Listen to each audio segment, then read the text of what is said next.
Before we dive in, here's another show you can enjoy in the True Story FM family of entertainment podcasts.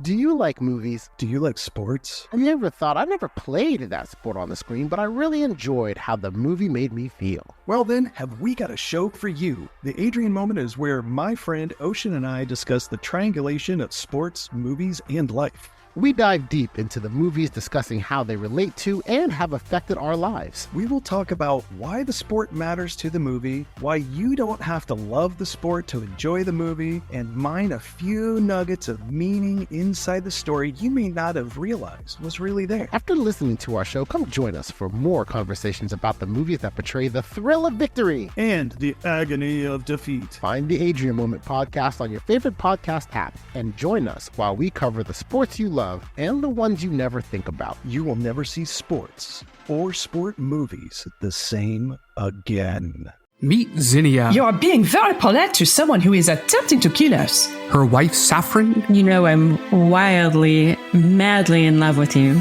And their best friend, Goldie. Glad we didn't miss all the fun. Swords in hand, they defend their city from the worst of humanity. I am Lord Buxton Blue. Equity Electric. Herr Haig. Virgil Walcott. Vicious Swa. Follow their adventures on the Swashbuckling Ladies Debate Society audio drama podcast. Available now at truestory.fm/swashbuckling.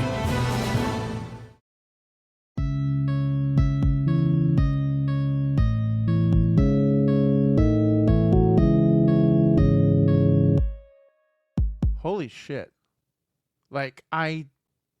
Welcome everyone. This is the Star Wars Generations podcast. It's me and Alex. Erin's not able to join us right at this moment, but I'm sure she'll be back pretty soon for another episode. We're going to be talking about the show a lot, but let's just kind of this is just our quick initial reactions, me and Alex. Wow. I sat there for 10 minutes in stunned silence after it ended. If anyone had, for some reason, if any of you are the sort who needed to stop it immediately, I wanted to talk to the people I watched it with, so I hit stop immediately, and someone then told me, Alex, you were the one in my case. Go listen to all of the music over the credits. There's no post-credit scenes, but trust me, the music is worth it. I won't spoil that one thing yet. But I gotta say, we knew the bar for this season was going to be so high, and frankly, one of the things that made the first season of Andor so good that I think separated it from a lot of the not only Star Wars Disney Plus shows, but the Marvel Disney Plus shows as well, is it stuck the landing. And I really wasn't Big sure, time. Especially because episodes 8, 9, and 10, 7, 8, 9 were so good. I was like, where does it go from here? And the fact is they found a way to go even better and even higher. And I think this is just... this is now up there with The Wire as I think one of the 2 or 3 just flat out, not best science fiction, not best Star Wars, just best television shows I've ever seen.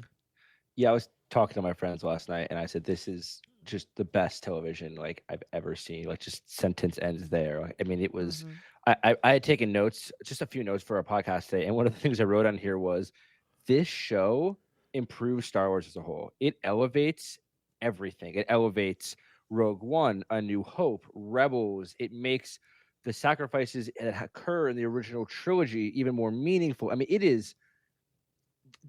I didn't really I remember when Rogue One came out, I was like, damn, that's a really special movie. Kind of a shame it's just a one-off.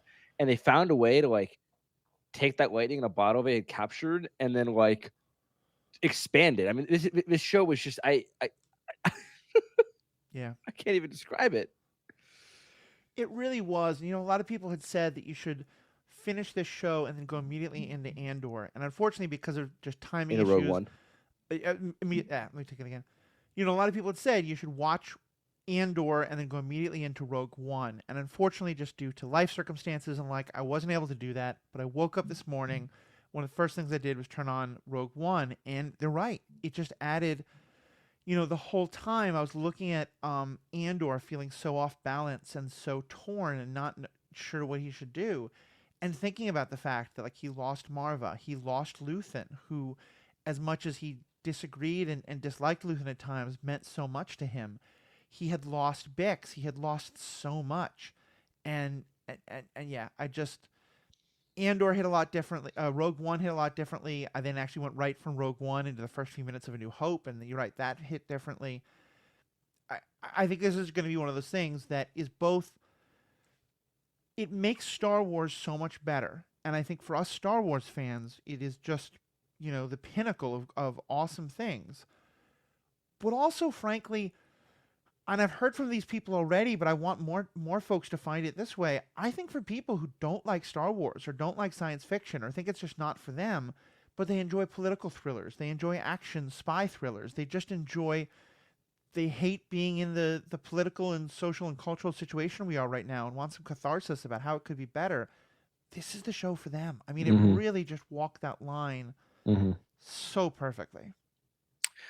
Yeah, and like I think that what was interesting in these final 3 episodes specifically, I was actually momentarily I was surprised that in the final arc of Andor, the first of the 3 episodes, it does not include him for even a second.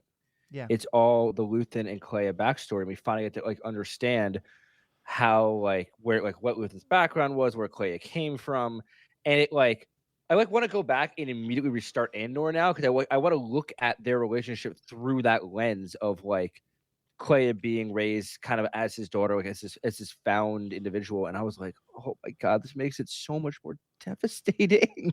Yeah. Well, especially because it's the exception that proves the rule. Because one thing we see about Luthen, I think he's one we're going to be talking about a lot, both today, but also with Aaron and probably with sometimes in future episodes, because the character is so morally complicated and so rich. One of the things that we see, and we see that he taught Cassian, is never get sentimental about the people you work with, because you may have to kill them. He has that entire rebel group of 50 rebel soldiers who he throws away and leads them right to their death because it's not going to help him. He, the guy who is in the ISB agent who has been a turncoat working for him this whole time, Young, that's his name. He, Young comes to him and says, "Look, I've burned myself because I've learned this incredibly important information. I'm going to tell it to you, and I need you to get me out." And Luthen says, "Yeah, I'm going to get you out," and then kills him. Just flat out kills him. After he mentions his wife and daughter too. And which is, as I say, what he taught to Cassian, because it's exactly what Cassian does to Tivik at the start of Rogue One. And she is the one exception. He not only does he work to make sure that she escapes, he intentionally sets it up so that he will be caught instead of her. Yeah. And then, of course, when she goes back for him, even there, she's not being sentimental. She's going back to, yes, prevent him from a life of torture, but also to make sure that the Empire can't get out of him what it needs to get out of him. And he looked so peaceful when she like disconnected him. Yeah. He looked, the first time I'd seen him, like, it was because he's had this fake smile throughout the entire show through first season 1 and season 2. And it felt like when she disconnected him, that was the one and only time we saw a genuine smile come across his face. Like, I'm finally at peace now. Yeah. So let's kind of start with him, because I'm seeing a lot of stuff online about like, oh, he was such a hero. He's so great. We love him so much. What's your kind of final feelings about Luthen? I think that at his core, he definitely was like a heroic figure, but like, I mean, he employed a lot of like, he walked the line almost to me between like Saw Gerrera and the mainstream rebellion. Like, he did a lot of really like kind of guerrilla type things. He scrimped and scrimmed like to just get by in the beginning in order to like kind of build up this store he had to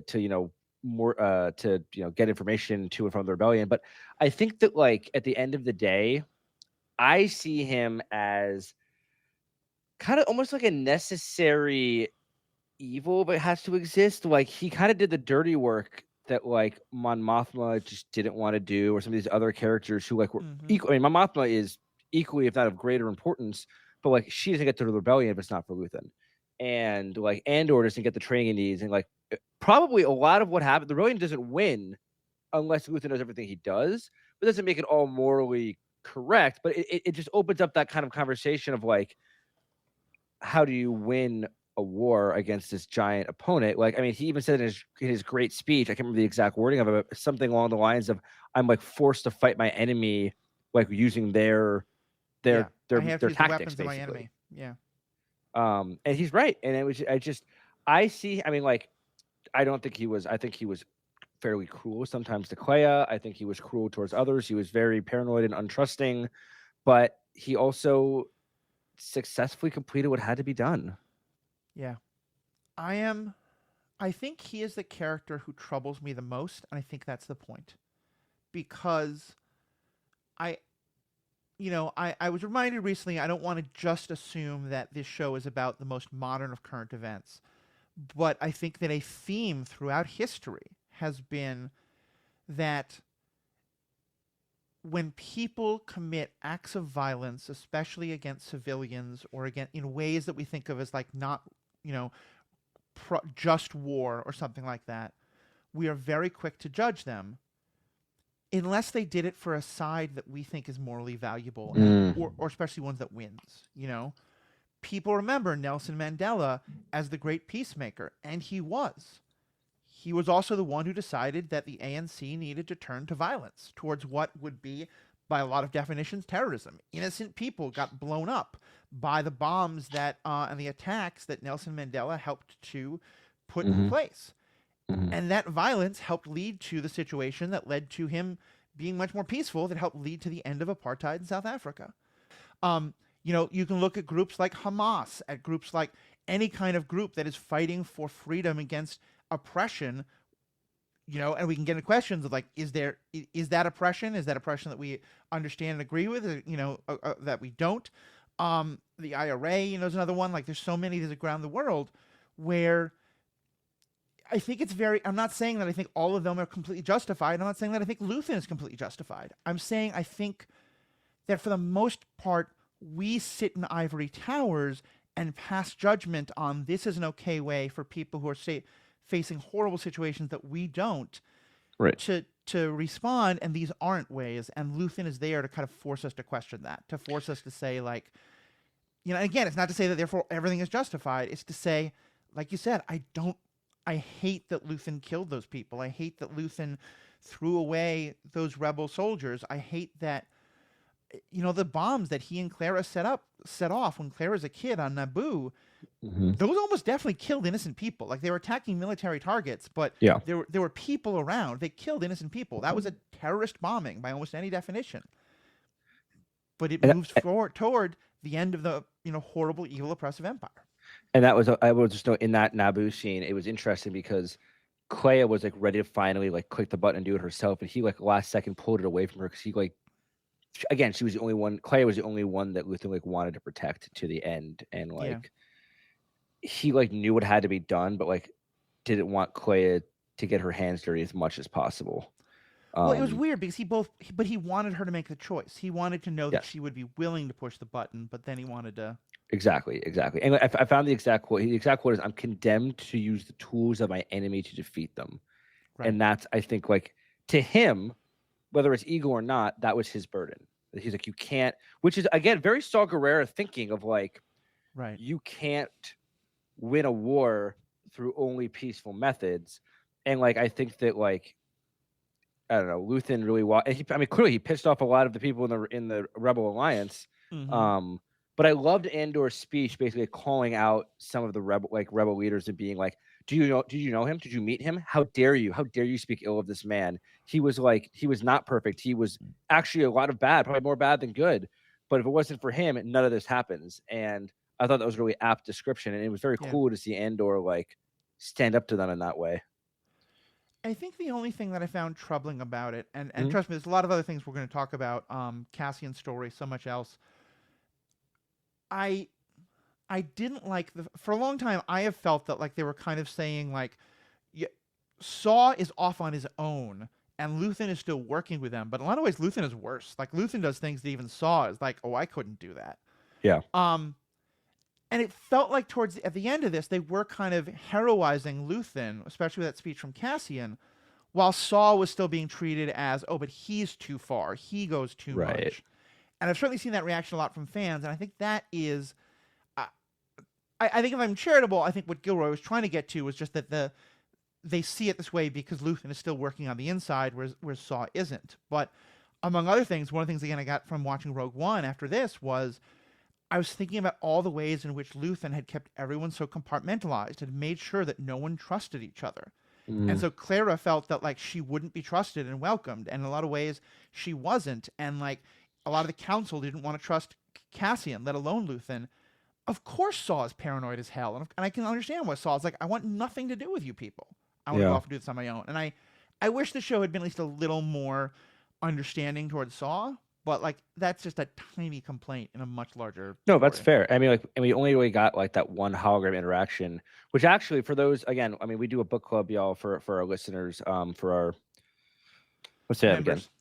For our subscribers who listen to our book club episode, we did the Mask of Fear recently, and they literally said like Mom Mothma said Mask of Fear in the show, like the exact line. Right. And it was after her Saw via hologram and Bail Organa had like a meeting together, and they were talking. They kind of finally broke, and it was interesting to compare that in my head to the book where they first like got together and were going to try and work together. And I'm curious how the next two installments in that trilogy kind of show the breakdown of that relationship to get to the point that we see it at in Andor. Right, because a large part of that book is both a large part of that book is both Bail Organa and Mon Mothma coming to realize they can't just do this as senators. They have to work with someone like Saul. Yeah. Yep. So, what else do you want to? Yeah, I just have a few little. I know we're going to kind of do just a broader strokes today, so I have a few more bullet points here. Go for it. Daedra. Oh, poor. I always feel bad for her. Like I don't, but she got at least what she deserved. Like, but it to me, she was such an amazing metaphor for like you can do everything for the Empire. You can give yourself to it. You can feed the machine. Like you can feed the tyranny and fascism. But in the end, no matter how loyal you are, you're expendable. You're just going to be thrown to the side. I mean, you think about it. The people who are the biggest hands in this show. I mean, Pendergast ends up killing himself. Daedra is sent. It looks like to Narkino 5, the same prison that Andor was in. Obviously, in Rogue One, Krennic is killed by his own just weapon, and it's just all of these people who like thought they had power, thought they had influence, disposable. Yeah. And like I didn't think it was supposed to actually be an Narkina 5. Among other things, we were shown that mostly as a men's only prison. Oh, but, like, I'm sure there's a woman's version, but also like, and they didn't say on program, which I'm kind of glad that it would felt a little bit too much. But they blinked the floor. I think the floor was hot. I think so too. And I think what it told me is like if you go to a lot of American prisons that were built at the same time, they look almost exactly the same. Fair point. Kind of so that I got the sense that definitely it is an Imperial prison. And yeah, much as I had been hoping for one of two things: either A, that she gets promoted and assigned to the Death Star, or B, that like the final thing we hear is we see her being choked again and her body fall, and we just hear the voiceover saying apology accepted. But no, this was even better because this was her having to come to her having to realize and live with knowing that exactly that she put her trust in the Empire even when Cyril was trying to convince her not to. And it was just, someone else came along who was even better at the game than she was. And the meme of, and I have no idea where it came from. I don't know if it's direction or just the actor came up with it because the actor is so good. But that single, like, Krennic putting one finger on her forehead while the camera looks right at both of them was just such a ridiculous but perfect moment that I'm sure is going to become a total meme forever now. First of all, the cinematography in these 3 episodes was unbelievable, but like Krennic walking in behind her and you couldn't see his face, but you just felt his presence. Like, it was kind of scary. Like, I mean, like not that Krennic wasn't kind of menacing in the past, but like I always saw him as just this firebrand and like a smaller shadow to Tarkin, Thrawn, these other bigger leaders. And he threw his weight around in that scene when he was interrogating Daedra. And I was like, holy shit. Yeah. And then she's like, I'm not a rebel spy. And he goes, well, you missed your calling then. Like he was just cruel and just, again, it's Castro. And like, and even when all that was happening, her last act was to like try and help the Empire find Clea. Yeah. I was just like, wow, dude, loyalty to the end, I guess, girl. But you did, Jesus. I mean, this is taking what I think is generally a good concept and putting it in a really weird way, but impact over intentions, you know? Like, Yeah. like that was whole Krennic's point was like, whatever you intended, what you did was what the best rebel spy probably couldn't have done.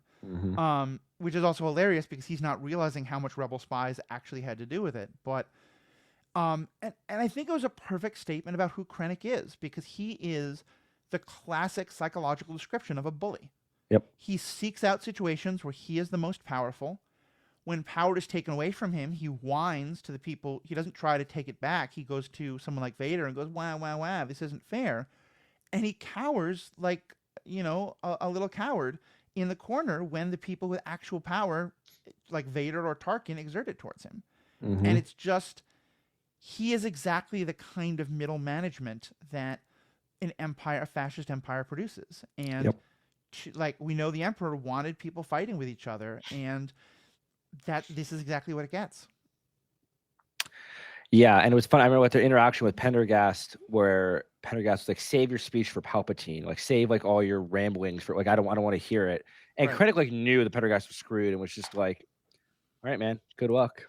Like first, like basically first to the finish then. And Pendergast's ending to me was, I was a little not bummed it was off screen because it was obviously graphic, but like I was like first I was like, oh, off screen, but then I was like, actually. Seeing like his subordinate, like just that subtle hand motion to stop the stormtroopers from going in, and like just knowing what had happened, I was like, wow, that was kind of an incredible ending for him.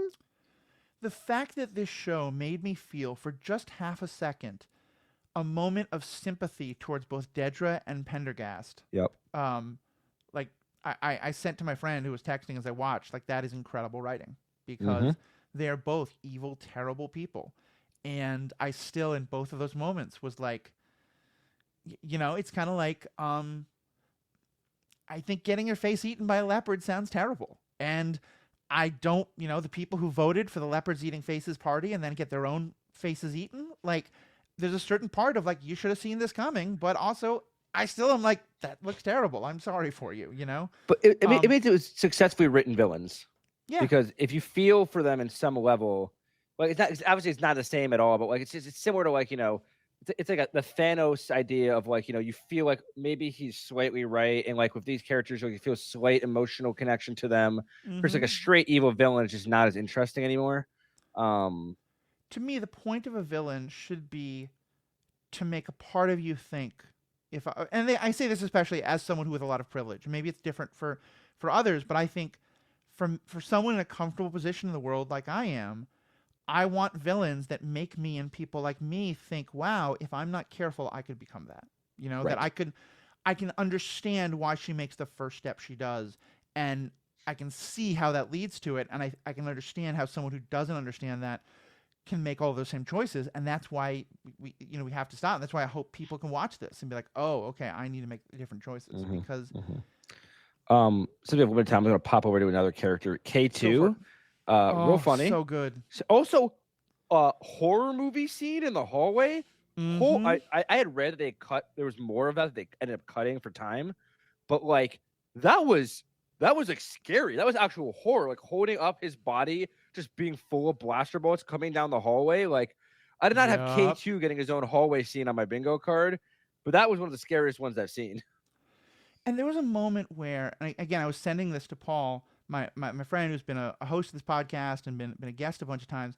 He's a hardcore poker player. He's taught me a lot. He's a professional. And there are times where when I play, I am purely irrational. And 8 times out of 9, he will win. But 1 time out of 9, I will win. And he will just get so upset because the odds say that I should not have done that. And it should not have worked for me. You know, we'll work 1 out of 9. That's how the odds work. But still, like, and I messaged him about that scene where K2 is like, I can't believe you people are doing these dumb plays in this gambling game they're playing, which I was calling Dominocker, because it's kind of like half dominoes, half poker, but with sabacc. And I mentioned this, and he was like, yeah, I sympathize with K2O in K2SO in that moment. But more than anything, you said he was funny. He brought so much levity, but never in a way that felt like it was breaking the overall tension and pathos and darkness of the show. Like, it didn't feel like comic relief. It just felt like this is a funny moment among people in a deeply horrifying situation. Yeah, I mean, he like wrecked all those people. Like when he started his rampage with Imperial officers saying, "Are you here? Are you here with us?" And he went, "No," and then just like threw him off of a cliff or off a bridge. And at the end of the rampage, he went, "I cleared a path. Yeah, you're welcome." I just, he was so good. And should we talk about one of the biggest reveals in the show, Matthew? You mean that while mostly avoiding dumb tropes, the Gilroys did fall into one dumb trope at the very end? I don't think it was that dumb. But I understand. Like, I saw very mixed reviews on the internet, and I understand like where you're coming from in it. So just to be clear, we're talking, I assume, about Bix having a baby at the end. Yes. And I just like being a parent is great. I am 2 months away from it. My wife is pregnant right now. I celebrate people who want to be parents. I celebrate people who decide not to be parents for whatever way and whatever choices they make about their bodies and their pregnancies, etc. But to me, the problem with a trope is when it's lazy. And it felt like at this point, it is such a trope to say, oh, a woman survives when her husband doesn't. How do we show that the husband lives on in her life and in her memory? I know. We'll give her a child that he probably never knew about, or if he did, he will still never see. And Star Wars has literally done that already. And they did it beautifully in the relationship between in Rebels. Yes, thank you. That Hera has Kanan's child and he lives on with her and becomes a character who we come to know and love in later things, especially in Ahsoka. And like they were in that relationship and that makes total sense for them. And for Bix, it just felt like, you know, it's like fridging, you know, and like, you know, the bury your gaze thing that like, it's not a big deal. And I'm just kind of going into this rant. Forgive me, I'm going into this rant because you brought it up. But like, that was one moment that I was like, oh, come on, guys, you could have done better. Like, it's just that it's been done so many times and there was literally nothing in the world to let us know it was coming.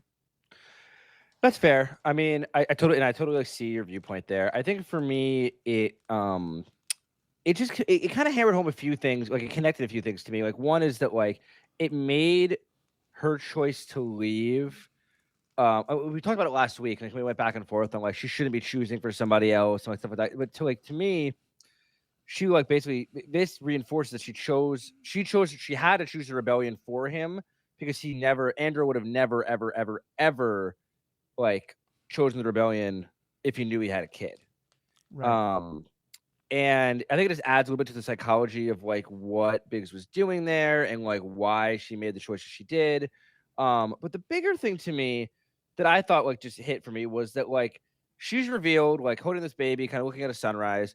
Also, if you look at a side by side of that and Jyn and Cassian as the Death Star is destroying Scarif, they look identical. The clouds are designed in such a way to kind of look like the same explosion, like it's kind of like a side by side. It was intentional. It was incredible. Everything about that shot was great. But my thought was, I think again, thought back to Luthen's speech where he said, "I burn my life to make a sunrise that I know I'll never see," and he kind of passed it on to Andor, and like, yeah, it kind of hit it over the head a little bit, but like, quite literally, he was burned alive by the Death Star, did all this for the rebellion. For a sunrise for his child he never knew, for a sunrise, a child he'll never see. So like, I understand that it is a trope that has been overdone in cinema. It was already been done in Star Wars directly with Hera and Kanan. And like, sure, I think that like you could have gone through that entire montage and just cut away at the montage and been done. But it didn't bother me. I felt emotional for it. I'm also just an emotional guy, and so I was just feeling it. And I was like, damn, I don't know. It just it tugged at my heartstrings in a certain way, but I do understand the critique that you were presenting very much. Yeah, and I'll just say I think there's absolutely nothing wrong with seeing it the way you did, and I think it was a powerful moment to be sure, and I think the interpretation that you just put on it makes complete and total sense. Right. And it probably again, if I hadn't seen this and also kind of, you know, thought about this kind of trope a lot, it probably wouldn't bother me as much as it did. I think for me, it's that what you said there about like that it gives this meaning to, you know, that Cassian now knows that Cassian doesn't know, but that we know that there's someone who gets to see the sunrise that Cassian doesn't get to see. And my response is, but there is already. It's Bix. Right. And so to say that Bix has to have a child for that to happen, it feels like it really minimizes her story. That's fair. It makes the woman's story about that she gets to be the person who carries the life of his child, instead of it just being Bix gets to do it. So yeah, that's my only thought there. And honestly, like, when people said they teared up about it, I was like, yeah, it's fine. But I was already tearing up because of B2. Because the way I cheered, I literally was like, yes, B2 is there. He's okay. He's okay. I know. And I will say too, just regardless of child or not, the decision that Tony and Gareth Bale, the director of Rogue One, had made to not have Jyn and Cassian kiss at the end of the Rogue One, which was for some reason a hot button issue at the time. I never got the impression they should really kiss each other, but I know that people were like, oh, they should have kissed before they died. But again, this show reinforces that decision that was made 10 years ago, of like, there was one person on Cassian's mind, and it was probably Bix as he was dying. No, I don't think that's the case at all. You don't think you think about Bix at all? I think he might have been, but I think he was in that moment with Jyn. And I think people can love multiple people over the course of their lives. Yeah, that's fair. And like, I agree with you that I think there shouldn't have been a kiss. And frankly, while I'm not one of them, I know there's lots and lots of people who do ship Jyn and Cassian really hard. And apparently there's a lot of evidence for it in the novelization. But also just watching the movie again, I do think there's a lot of like potential there for it. Sure. I am happy with the interpretation that they're just friendly and colleagues and that they're linked in this incredibly important moment. I think it's important to understand that there can be very deep soul connection relationships that aren't necessarily romantic. Oh, absolutely. But I do think that like the fact that Bix lives on and whether or not she has a kid or not, to me, doesn't in any way. She left. She did it for him, but she did walk out of his life. And I think for him to accept that, move on, and then fall pretty hard for this person he's having this incredible intense experience with also makes total sense. No, I see that. No, for sure. I was just thinking of along the lines of like, I don't know. I just thought that, again, like the decision to not kiss, it just adds another layer to the genius of it, I thought. But you're right, Matthew. Sorry, I don't mean to shout you down on that one at no, all. No. I'm happy. This is why I like talking with you. I like having different opinions. Last two things I wanted to mention here. They're both very brief. What do you think about? Well, I guess two things related to Clea. One, are you a believer in the Clea Andor sister conspiracy, or are you absolutely a non-believer in that? I think we've been given literally zero reason to believe it. Okay. And I think that stuff that Gilroy said also now further confirms it, because he has said that like people wanted to know what happened to the sister. People wanted, he left a couple of other like dangling strings, and what he said was the whole point was, no, we're not gonna make the universe that small. We're not gonna say like she comes back around. The whole point is that this is why he is clinging to the rebellion so hard, because all of his life has been about him being taken away from people or them being taken away from him. Right.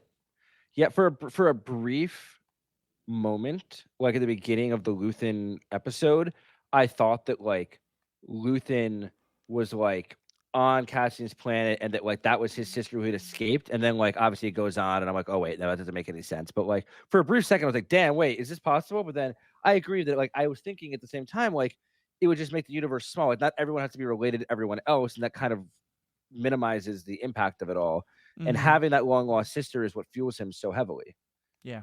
I would like to see a Clea spinoff though. I would not be mad at like a one season, just like what is she doing during the rebellion, or like what's she up to? Because she was the only like all of these characters were introduced, like Luthen and Daedra and Cyril, all these characters. They were all important, whatever. They all died except for Daedra and Clea. And I have seen rumblings of everything from what if Thrawn employs Daedra in the upcoming, his attempt to retake the Empire? What if Clea gets her own spinoff? I don't know how I feel about all these things, but it's just interesting that like their stories are kind of left open to be continued if Disney chooses to do so. Yeah, I'd love to see more from Clara. I'd love to see more from Val. I definitely thought there was Yes. like a possible spark with those two. Oh, Val would I be, think yeah. that gets in some problematic issues, especially after the death of Cinta. But Mhm. you know, and that's not like there's nothing wrong. You know, like your loved one dies, you move on to someone else. But there's also just like the woman of color dies, and now she's that white partner. Again, I'm not saying it's a veto. There's very much more complications there. But yeah, I would love to see more of their stories. I think probably if nothing else, we'll get them in books. Yeah. And comics. But I mean, both of those actors are incredible. Incredible. Frankly, I was thinking about it. Like, who would you nominate for an Oscar from this show? Because oh my god, part of it was like you mentioned how Cassian wasn't in episode, the first episode of tonight, episode 10 at all. There was a number of episodes in which he is not the main character by any means. He's a person who's there, but like he rescues Mon Mothma, but that's Mon Mothma's episode. He goes to Gore, but that is an episode of Cyril and Dedra and the people of Gore. Like, who do you nominate for Best Actor, Best Actress for this show? It's really interesting you say that because for most of the season, I was like Genevieve O'Reilly, who plays Mon Mothma. I'm like supporting actress, like should be like a shoo-in. But then like now like Elizabeth Dulau, is that how you say it? I think so. The woman who plays Dulau, the one Clara. who plays Clea. I mean, she has a real case for supporting actress as well. I don't think Luthen's. Don't get me wrong, Luthen's performance was really powerful, but it was like smaller moments. I don't think there was enough of a breath there compared to Genevieve and Elizabeth to do Best Actress. But I mean, I could see many of the actors in this show going up for Emmys because this was. I mean, it was just there was not a single bad acting performance in my opinion. Yeah, all of them were on point. I think I really was blown away by Stellan Skarsgård. I think if I'm naming an actor. Like, they're all actors, but that's the way the categories break down. I probably put the guy who plays Cyril first, and then Stellan Skarsgård second, and then Diego Luna third. But they're all very, very close, Yeah, I can't remember. Hold on. Cyril, just so we have it. Cyril actors, Cyril's name, Kyle Soller. Kyle Soller, thank you. Soller, Solleer. I mean, he was spectacular as well. I just, yeah. Very last thing I've written down here is just a little Easter egg I noticed that I really appreciated, a little nod towards Rebels, which they did without introducing Hera or Chopper the characters, which I almost kind of appreciate a little bit. But as the ISB is sweeping Luthen's store, they come across the stone from Lothal with the hands that is in the Rebels episode that opens the world between worlds, the one that Ezra studies with the help of Sabine. And I really appreciated that they found a way to kind of nod towards Rebels even more without directly bringing in Hera, Ezra, those characters, because there were times where I wanted to see someone from Phoenix Squadron, or I wanted to see the Emperor for just a brief minute, and they gave us none of it. They Tony stuck to his guns and said we're not doing any cameos, and they did no cameos at all. Yeah. And I wish they'd mentioned one or two of those things. I think it would have been perfectly fine for them to mention that, oh, hey, what do we do if we can't find a way into Saw Gerrera? Well, this person named Jyn Erso has been, mentioning Hera or something like that as the Rebel Squadron, Phoenix Squadron. But you're right. I think I was fine with it. It was a completely complete story on its own. Also, just to give one more crazy Easter egg, please. And I only know this because some people know Arabesh, the galactic basic language translations, but the name of the hospital, it was named after the Chancellor of the High Republic in the High Republic books. I think her name is Lena So. That's cool. That was just such a great pull of hey, even High Republic fans. Dude, they really they had so many kind of just deep cuts that and what I love about this show, and we've talked about it before, is that you don't have to have watched Star Wars at all. You could have seen no Star Wars, watched this show, and had a really emotional response to it, really enjoyed it, really got into it. And they were able to weave it in such a way, though, that there was these little Easter eggs, these little connections for those fans who do really love the whole saga and are really into it, get that extra enrichment, which is what I feel is when Star Wars is at its best. It's not fan service that's over the top, hitting you over the head. It's this is for everyone to enjoy. But for those diehard fans, here are little nuggets that only you're going to pick up on that will make it a little bit nicer and more fun for you, but are essential to understanding of the whole thing. And I think it's hard to do. And I do think I think it's okay when sometimes you do need to kind of do your homework to understand something. Yeah. But that should be for the things that are less like the main flagpoles. Because I'll give an example, and we haven't gotten to an episode about this. We will soon. Forgive very brief spoilers for the very start of Tales of the Underworld. But the first like minute or two of Tales of the Underworld is this scene that, and I experienced this because I watched it with my partner Mary. If you have read the book Dark Disciple, hits you like a freight train. Yep. And if you haven't read that book, you have literally no idea what's going on. Yep. Mary was so confused. She was like, "Who are these people? Why do I care? Is that Asajj Ventress? I don't get it. Why is she like?" And I don't think that's bad. I think for something like Tales of the Empire, they were like, "Look, you book readers, this is for you," and we're kind of saying to hell with everyone else. And as a book reader, I was okay with that because it's a small little, once a year project. For something like this, I think you're right. They needed to make it much broader, and they just did a phenomenal job at that. I agree. Yeah. And also Matthew, when I saw that celebration, that episode, you could tell who had read the book and who didn't, because there was a bunch of like, "Huh? What?" And other people were like crying, and they're like, "Oh no." Yeah. But yeah, I just think that like in my closing remark here, I think that we're gonna get into much deeper when we get Aaron back. But I remember before we did an Andor primer, Matthew had said that like, rightfully so, especially after like Daredevil and other like flops, that they were a little worried about, can this live up to season 1? And I was also like, I don't know, can this live up to season 1? And it did it somehow. Is it even better than season 1? It actually might be for me. Like I didn't think it was possible for them to get even better. And I think this is what happens when you go into a show with a plan. They're like, from the beginning, this is going to be 2 seasons. This is our plan. We know what we're doing. Unlike, with the sequel trilogy where they kind of bounced around a little bit with like what their plan was going to be.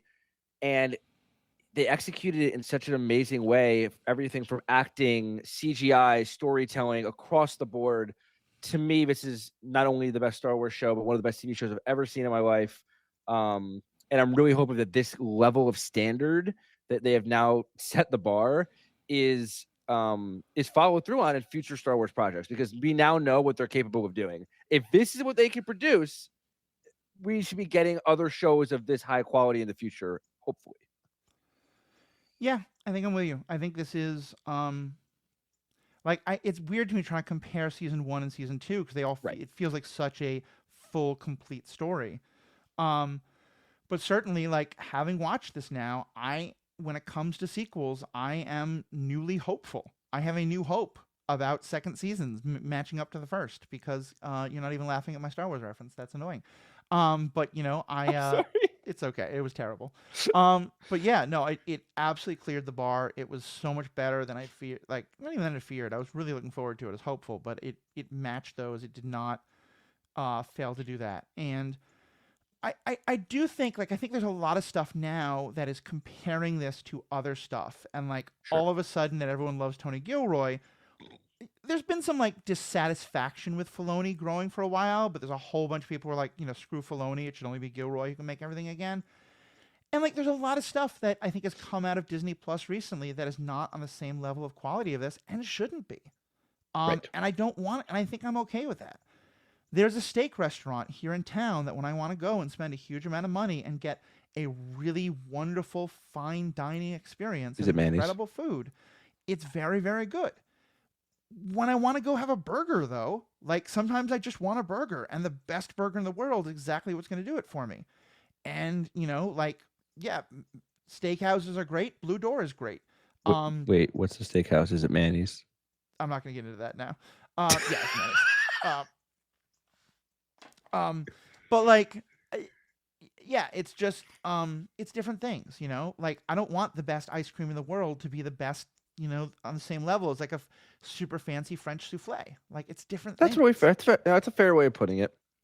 And I don't need everything to be like this level, like this insane, and like, sorry, I don't need everything to be this like cinematic level of perfection, but just like the writing, the acting, all these things, like, there's just a bar that's been set. I feel like that's going to be like, again, I've loved all the Star Wars shows, but like, you compare this to some of the other ones, and like, this is just elevated across the board. Yeah, no doubt. So I'm just curious to see, like, I mean, the next show we're getting is going to be the Maul animated show, but I don't, whatever the next live action show is, I'll be very curious to see what kind of follows this one. I thought Skeleton Crew was wonderful candy. I agree. You know, it's not going to last with me. I thought Rebels and Clone Wars helped make the rest of Star Wars good. Yep. And better. And a lot of it already was good. But, and I love them for that. I think this is one of the most important works of media in the last 30 years. Yep. And one of the best that I've ever seen. And, you know, for a while I would talk about, like, if you're going to talk to me about the corruption of city government and the police and criminals and all these things, unless you've watched The Wire, I'm kind of not going to take you seriously, because I think it is so insightful. And I think this show is kind of the same thing. Like, if you want to be speaking out about fascism and how do we fight it and how do we fall into it and what's happening in this country and what's happening in this world, watch this show. Because it's about all of that, and there's so much insights and raises so many questions that I don't know the answer to, but I want you know, I think it was the mayor of Reykjavik in Iceland who said that he would not hire anyone in his city government unless they had watched The Wire. And I kind of want to feel the same thing. Like, you know, if you're going to run for president, if you're going to be a leader in the Democratic Party and you understand how to fight fascism and authoritarianism without falling into the stupid traps that so many Democrats have, watch this show. Watch the show. Watch it's just anyone, just tell your friends, just watch this show. Yeah. And period, honestly, Matthew. It's just they're so good. I'm just happy this exists. And I sent Aaron and Matthew a meme last night of Anakin saying, I want more, and I know I shouldn't, because it was perfect as it was, but I wish somehow there could be more, because it was just so good. But I also don't want more. It's like that weird feeling of, like, I don't want it to be over, but it's so exactly as it's supposed to be. It's so perfect as it was that I know I need to just be satisfied. I mean, I put this on the same level as The Wire, which I think is just one of the best works of art, you know, ever created. And the 5th season's kind of bad, because it did go on too long, and it did have a lot of its funding pulled, and it went through some of that stuff. And I'm kind of glad that Gilroy never had to deal with that. So, yep. All right. No one you've reached your limit. Alex, this is great. Members, I promise we're gonna get back to giving you the bonus content soon. This has just been such a crazy schedule. We're trying to turn these out as fast as we can. But Alex, thank you so much. We'll have Aaron on to talk more soon. We'll have a lot of other great people. We will be talking a lot about Andor for a long time. Yes. Because this is, you know, I think we're going to talk about Star Wars, you know, BA and AA, you know, before Andor and after Andor, because it's just, it's changed everything. Alex, thank you so much. To our listeners, our members, thank you all so much. May the Force be with you. Stay classy, Canary.